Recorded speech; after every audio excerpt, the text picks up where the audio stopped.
Hello, hello, hello. Welcome to episode number 54 of the Lead to Greatness podcast, where we believe in helping others reach their greatest potential, and together we can change the world. Today on Lead to Greatness, we have Selena Knight. Selena is the founder of the Retail Academy, and she's also the creator of the 5 Pillars of Retail Success. On today's podcast, Selena shares how she went from homeless to helping people build the business of their dreams. Please help me welcome Selena with the 5 Pillars to Success.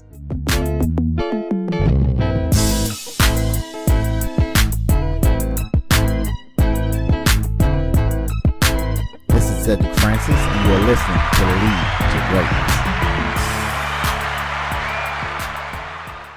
I'm Selena Knight. I'm a retail growth strategist, and I have this superpower that enables me to help independent retail and e-commerce brands to scale. And I choose to work with independent brands. We don't use the word small business in our company. It's actually been banned. I work with independent businesses, and I just have this ability to look at a company and see, usually within a couple of minutes, where they should be versus where they are right now. Wow. And what they need to do to get there. So I believe everybody has a superpower. That just happens to be mine. We grew up poor. My parents worked 2, sometimes 3 jobs. I don't know that we were poor because they didn't earn enough money. I just don't think they were very good with money. Looking back, you can't tell this when you're kids, but actually looking back, I'm thinking, I don't know why we were so poor, because they were working 2 jobs. Like, we never went on holidays.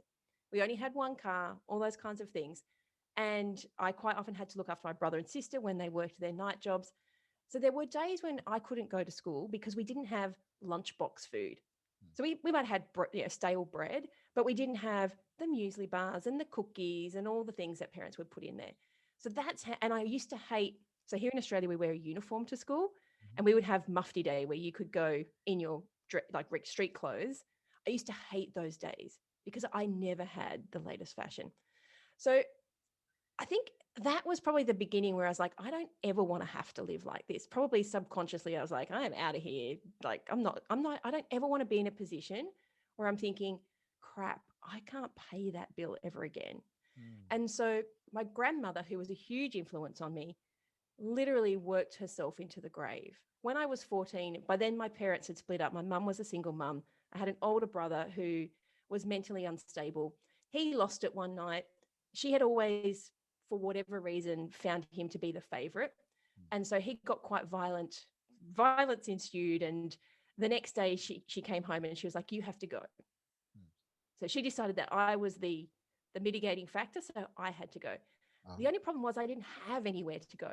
My dad was living in his car because he was giving all the money back to our family. So he didn't have anyone. My grandmother wasn't in a position to take me in. We didn't have any other family. So the only other family we had was in a different state. So for several weeks, I was just kind of passed around from friend to, I stayed with my grandmother a little bit, and then I went to another friend's house, and until it was my dad, until he could actually work out somewhere for me to go. And in the end, they shipped me off interstate to live with my elderly grandparents. And so, whilst I wasn't living on the street, I certainly didn't have a home, and it was quite a stressful situation because I also was trying to go to school during all of this. I had to come to a different state, go back to school again. My grandparents were not rich. There was no money for me. So all I had was this small amount of money that the government gives you for being like an orphan. And I had to buy my own food with that. I had to pay board to them because they lived in, we call it housing commission, like council housing. Like, I don't know what you guys call it in America, but like government subsidized housing. And because they were pensioners, I had to pay my school fees. I had to buy my own uniform, like all of this with $70 a week. Back then, it was $70 a week. And so what it taught me was tenacity. Like, if I wanted something and I worked really hard, I could get it, and not to give up.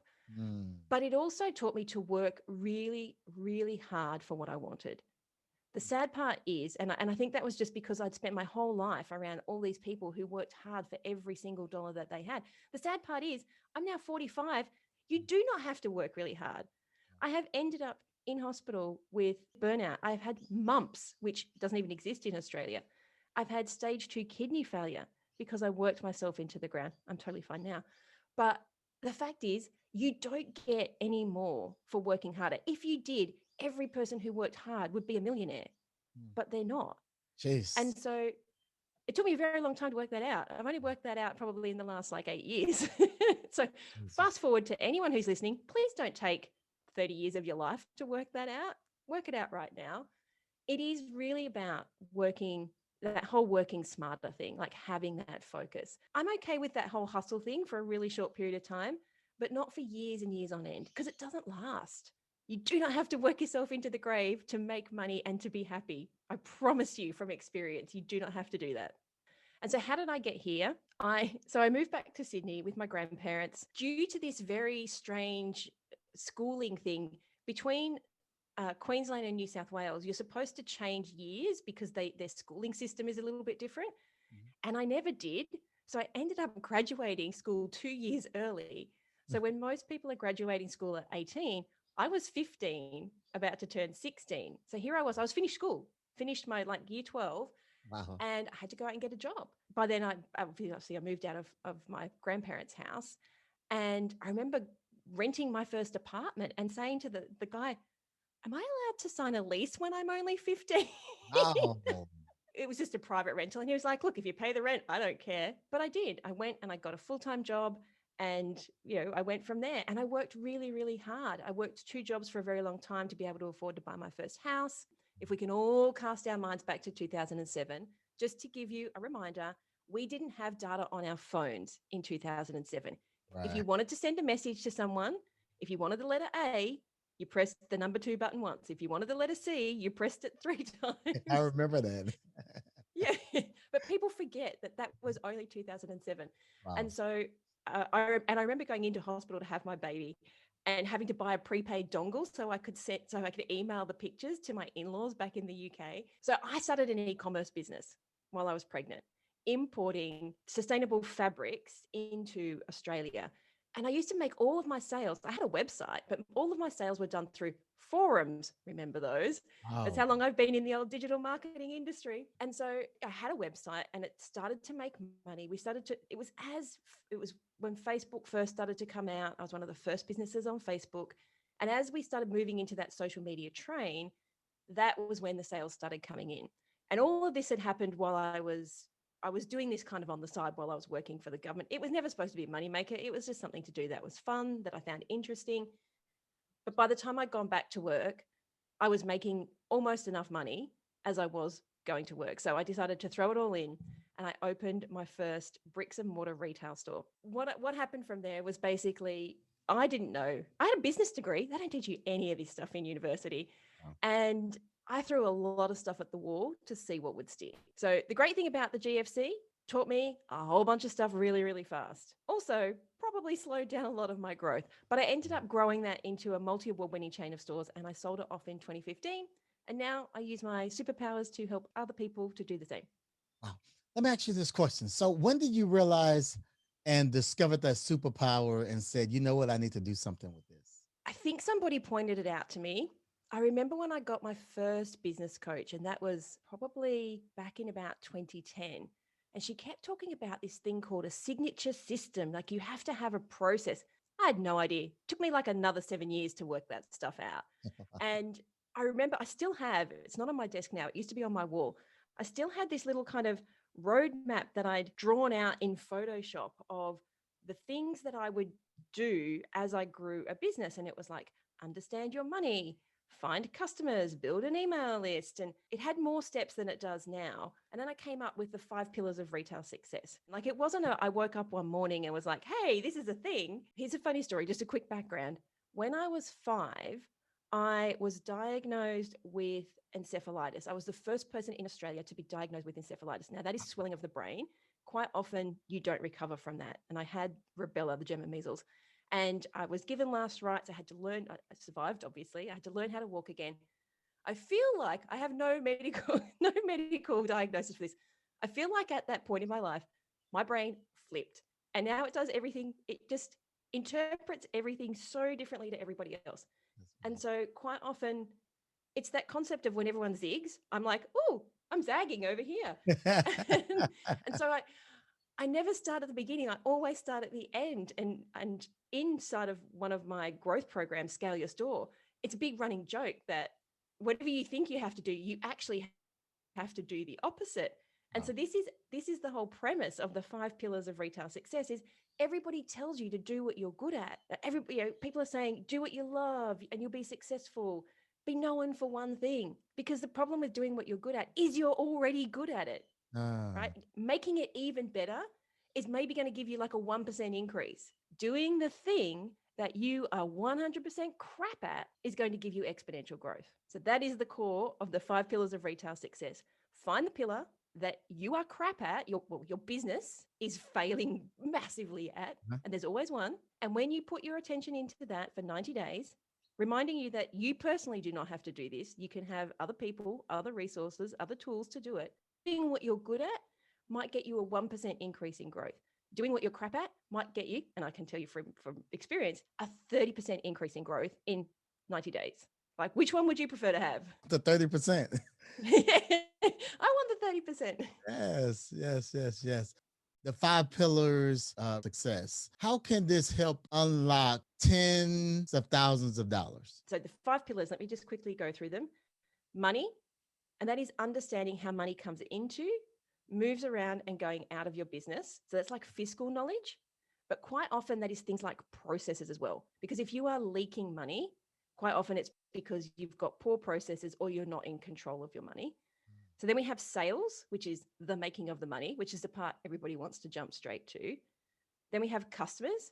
So that is finding them, attracting, connecting with them, converting them. And quite often we want to just go from find to convert, but there's a little bit in between. And then keeping them. And I call them, you want boomerangs, the people who come back again and again, and you want drum Mm, beaters. So the yeah. people who tell everybody about you. Quick tip, drum beaters may not be your best customers. Drum beaters are the people who hop in a Facebook group and go, you should buy it from here. And maybe they've never bought anything. Quite often they're very aspirational. So money, sales, customers, marketing. So marketing is not just posting on social media.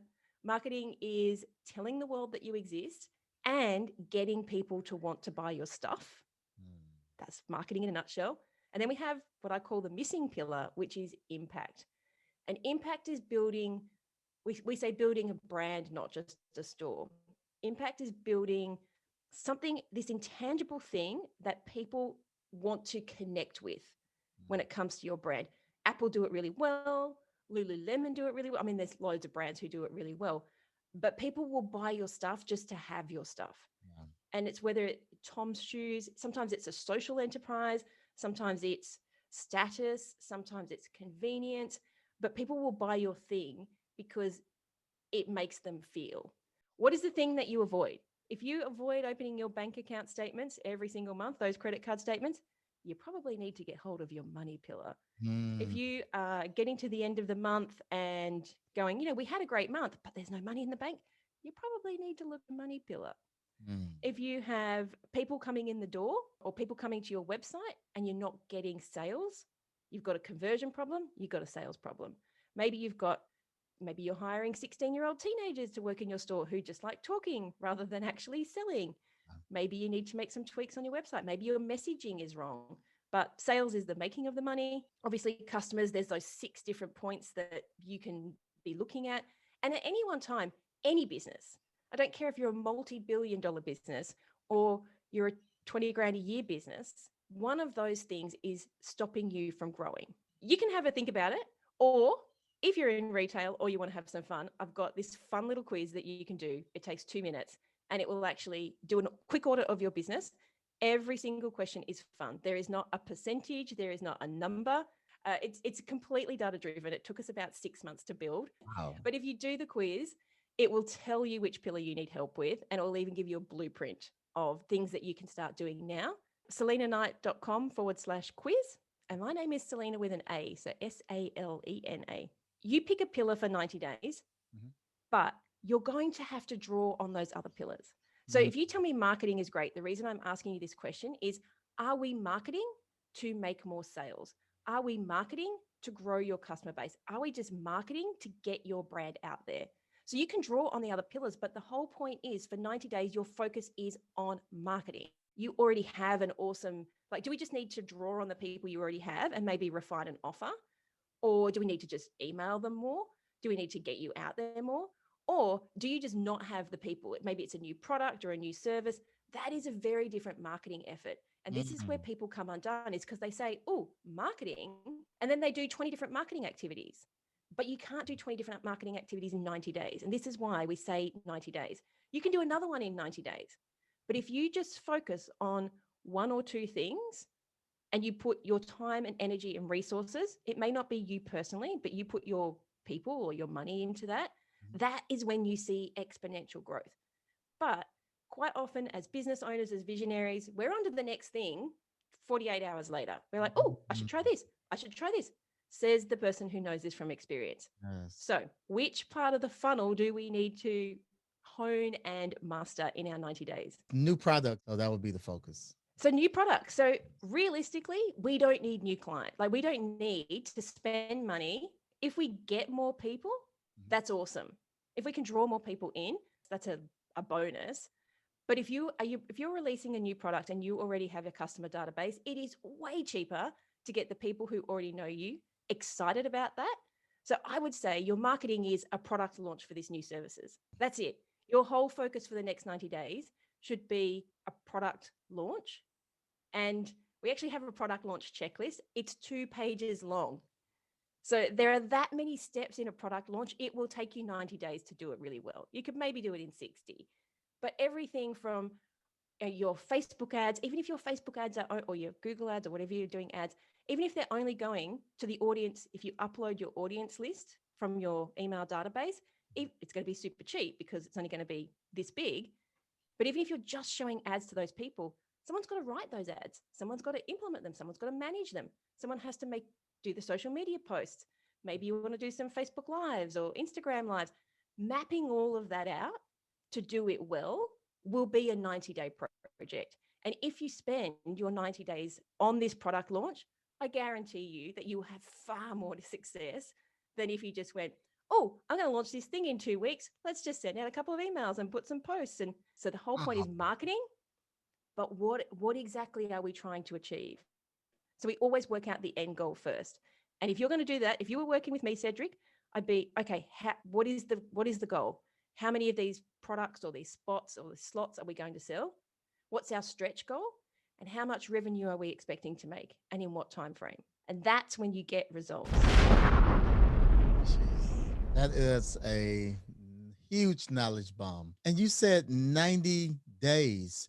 I have to be honest because 90 days, that's 3 months. I mean, a lot of time when we're doing things like this, I mean, we're looking a 2 weeks process or a month's process. We think it's such short term, not putting enough energy and time, and I'm all over the place instead of being laser focused. Man, this is good. This is And really it's not good. just you. Like I say all of this from experience. My team are constantly pulling me into line.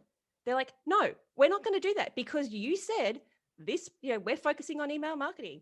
That's Wow. what you said. No, we're not going to do it. So it is having a team that are prepared to stand up to you and understand the process as well. This is why I get results. This is why I can get someone from $120,000 a year to $1 million a year in 5 months Hmm. because we focused on sales for 2 quarters straight. Now, the 90 days, quarter of the year, someone way smarter than me worked that out. But what I worked out for my clients is we are visionaries. We do, we like to have all these ideas. Yeah. 90 days is short enough for us to kind of keep that attention span in check, but actually see results. Hmm. And this is why I don't ask anyone for a 5-year plan because the world can change in 5 years and your business should be so different by the end of this year than if you did what I teach, that what you cared about in 5 years from now is going to be blown out of the park. Hmm. So I want you to have a goal for 5 years. I want you to say, we want to be here, or I want to have this kind of lifestyle, but I don't want you to try and step it all out. Because if you work this way, what's a problem for you now may not be a problem for you in 6 months' time. Oh, Hopefully that makes sense. thank you, thank you, thank you, thank you, man. I got me a free strategist consultation, man. This is awesome. What's the most exciting part about what you do? Oh, somebody asked me this just the other day, and this is another reason why I'm not a good coach. I get far too invested in my clients. Like their success is my success, which is the antithesis of being a coach. You have to be completely distant. But I'm in that when someone's bringing me into their business, I am in their business. Mhm. I still I'm still recommending resources and partnerships with clients that I worked with 3 years ago Wow. because I consider them like part of my family and I love to watch them grow. I get so much energy out of seeing their success. Like I am the total extrovert that I get all of my energy from other people. It is the thing that drives me. Uh, And I if well impact is in it can be in so many different ways. mm, And most businesses won't have mastered the impact pillar, but it's not the pillar they need to work on first. You kind of got to have your ducks in a row before you do that. And so you may be a social enterprise like Tom's Shoes. When people buy from you, they're doing it because they want to feel better about themselves, knowing that, when they buy their shoes, there's money going, shoes going to other people. But impact could just be there's a really awesome company in Portland, Oregon called Powell's Books, family run bookstore. And during COVID, they, like many, many other businesses, they had to lay people off. So the owner, Emily, put like an open letter to her staff. Obviously, she'd had the conversation saying that she was going to have to lay everybody off. She didn't ask for anyone to buy their things. They had to close, they were mandated to close. And yet, within a week, or was it week, or 2 weeks, week or 2 weeks, they had sold enough books to put all 100 staff back on wow. with benefits. That is Didn't ask anyone to buy anything, no idea when they were going to be able to ship these books out, but still people bought. And they bought because they were connected to that brand. jeez. You don't have to ask. When you have a brand, you don't have to ask people to buy. They just will. They will because they want to be part of your cause. Now, Powell's Books don't donate huge amounts of money to charity. They just build a community. They build a community of people who love books. So it doesn't have to be about giving money back. Mm, I mean, brands like the North Face, why are they so popular? They do these huge collaborations and they do lots of awesome things. They have sustainable down harvesting. They guarantee the product for the life of it. But that's not the real thing. Like it's quite often it's an intangible thing, but it's built because you build a community, and how you build that community is totally up to you. The platform that you build that community on, and I don't mean like Instagram, I mean the values and the relationships you build it on is totally up to you, and it's different for your brand. But when you have that, and you can't measure it because it's intangible, mm, the Little Pals books is going to be completely different to the North Face. But it's this thing where that people will just they'll walk around with your shopping bag, even if it's not got your stuff in it. People will walk around with a Harrods or a Tiffany bag right. long after they've taken the thing out Still because got they the want to bag. be associated with your brand. Wow. When you have that, you've mastered the impact pillar. Well, maybe not mastered it. You've certainly worked on it. That is wow, that is amazing. I don't want to leave this interview without asking you this question because you said something that's so powerful, working your way to the ground, and most people think that's what you have to do. That's the solution to get what you want. What can a person do? One step. Mm. What do you want? That's it. What do you want? What is it that you actually want? And when you know what you want, what makes you happy? Oh, It's funny because most people can't answer that question. But if you know what it is you want and put it into words, most people can't do this. What is the one thing you want? If you want to just focus again, what is the one thing you want in the next 90 days? Simple. Cedric, you might say, the one thing I want in the next 90 days is 27 more coaching clients. Great. Now we have somewhere to start. But if you don't know what you want, man, how it's are you good. ever going to get there? And Oh, how are you ever going to know if Cedric, you said to me, I want more coaching clients and we got you 30, instead of being so excited that you exceeded 27, you'd be like, oh, maybe I could have got 40. mm, Maybe you could have, maybe you couldn't have. yeah. But if you don't know what you want, you can't celebrate the wins. You can't look back and say, what could I have done different to make this better or to optimize it? So my number one tip is to stop working harder, is just know what you want. Moment of silence for the knowledge bomb. Selena, this is wow. This is amazing. I'm telling you, you're helping me, and I know that you're helping the Lead to Greatness community as well. Man, this is so awesome. This is something for us to, grab practical steps to, making that next step and decision in our life, whether you're employed, a business startup, or what's the definition you use? And we say independent business. Independent business. I And love just quickly, here's the reason why. I won't take a whole bunch of time. The reason I can the word small business in our organization is because 9 times out of 10, it's preceded by the word just. And it's used as an excuse. Oh, but I'm just a small business. Wow. I can't afford that because I'm just a small business. How do I compete? Because I'm just a small business. And that is just an excuse. I don't give a crap if you are an independent business. I don't give a crap if you're making $20,000 a year or $2 million a year or $20 million a year. It's about what you want. And so don't denigrate yourself by saying small business, because by saying that, your whole subconscious is saying small, small, small. Power So word. you could be an independent business. Power words. Wow. What are some leadership tips, tools, advice that you can share with the Lead to Greatness community to help us reach our greatest potential? The biggest thing I've learned is it kind of circles back to focus, but in terms of leadership, I once made one of my team members cry, and it is the most horrible experience. But she didn't cry because I upset her. She cried because I had come up with yet another awesome idea, and she literally did not have the time or the bandwidth to implement it for me. And so she was so upset because she could see that it was an awesome idea, but there was nothing left in the tank. She had no more hours left in her week. And clearly the brain, I'd overwhelmed her brain. And I remember her just breaking down and saying, Sal, I just can't, like, I really, really want to, I just can't. And that was the point. That was literally that pivotal point where I was like, I got to get my crap together, because if I'm influencing this kind of behavior, this is not leadership. And so I am probably the least organized person you know, but I run everything by Google Calendar.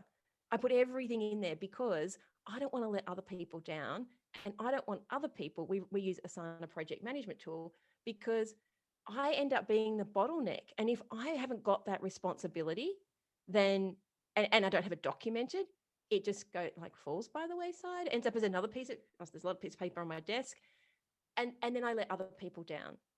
So my biggest thing when it comes to leadership is like taking responsibility in whatever way, shape or form that looks for you, whether it's a Slack channel or whatever, because it just means I can keep all of my brain in one space or two spaces. And it means that I can operate at my best ability for my team and for my clients, rather than just like going off to the next thing, the next fun thing. Wow, Selena, this is so. If someone wants to connect with you and what you're doing, where should they go? The best place to find me is usually LinkedIn. So Selena Knight. You can follow me on social media. I am the Selena Knight. I am really in the process of trying to up my social media game. I've been on it for so long. I kind of got a bit burnt out, but it's not for this quarter, but it is on our next quarter to focus on. So you can kind of hang out with me there. I'll be posting a little bit more, but LinkedIn is come and connect with me, DM me, join my, whatever you call it, people, followers. And I tend to post some more interesting stuff there, or probably better, if you just want to listen to me with my Australian accent, come and listen to the Bringing Business to Retail podcast. We do talk all about retail and e-commerce, but it's lots of marketing strategies. It's lots of brain stuff that you can implement no matter what kind of business. On behalf of the Lead to Greatness community, I want to thank you so much for taking time out of your busy schedule and adding value to us. Thank you so much for having me. It's been awesome. Great way to start my day. Awesome. And don't forget to subscribe to Lead to Greatness if this is your first time. And if this podcast was helpful to you, leave a big thumbs up. And also, I want you to check out our Marriage Coach podcast, the podcast with my wife and I. If you're on iTunes, please rate this podcast and leave a review and help get the word out. Again, thank you, Lead to Greatness Nation, for joining us on today. Looking forward to seeing you again on next week. Till then, remember, if you help others reach their greatest potential, together we can change the world. Peace. We out.